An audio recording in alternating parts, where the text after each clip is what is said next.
नमस्कार. नमस्कार. ललित गणपत सरांशी. सर, आपला हा टोमॅटोचा प्लॉट आहे. ओके. याला आपण काय वापर केलेला आहे? पहिल्यांदा आम्ही काय केलं, कृषी अमृत SSM RMPचं बेसळ पहिल्यांदा टाकून घेतला. बरं. तर मग मल्चिंग पेपर अंतरून झाडं लावून घेतल्या. हा किती दिवसाचा प्लॉट आहे? 33-34 दिवसात प्लॉट झाला. बरं, म्हणजे एक 33 ते 34 दिवसाचा तुमचा प्लॉट आहे. बरं. तुम्हाला ग्रोथ कशी वाटते प्लॉटची? छान वाटते, म्हणजे रासायनिकपेक्षा चांगलं आहे. बरं. शरीराला त्रास नाही, काही नाही, फवारणी वगैरे. म्हणजे एक 33 ते 34 दिवसाचाच प्लॉट आहे. तुम्ही बघू शकता की झाडाची डेव्हलपमेंट असेल किंवा फुटवे असेल, बरोबर, बरोबर. हे मोठ्या प्रमाणात आहे. बरोबर. काय वाटतं, जर हा जर केमिकलचा प्लॉट असता तर एवढी डेव्हलपमेंट असते झाडाची? नक्कीच. आणि परत ते शरीराला खूप हानिकारक आहे ना.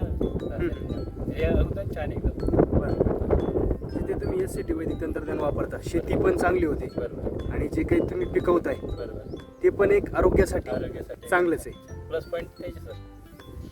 तर शेतकऱ्याला काय सांगू शकता तुम्ही जर SCT वैदिक तंत्रज्ञान वापरलं? SCT तर वापरायला पाहिजे लाव. आजकालच्या युगात ना खूप म्हणजे लोकांना एवढं भयंकर आजार लागू राहिले, डायबिटीज वगैरे, याच्यामुळे म्हणजे फवारणी काहीच त्रास नाही. एवढं छान वाटतं एकदम करायला. म्हणजे शेतामध्ये शेतामध्ये एकदम खुश. आता आम्ही लावले ना, आम्हाला एवढं छान वाटत अरे एकदम, म्हणजे आयुर्वेद, म्हणजे SCT आयुर्वेदिक म्हटलं तरी चालेल, म्हणजे वैदिक. ओके. त्याच्यामुळे हानिकारक नाही काय, आणि झाडं पण एकदम छान वाटतं, टवटवीत एकदम, आल्या मन भरून जातं एकदम. ठीक आहे, धन्यवाद सर.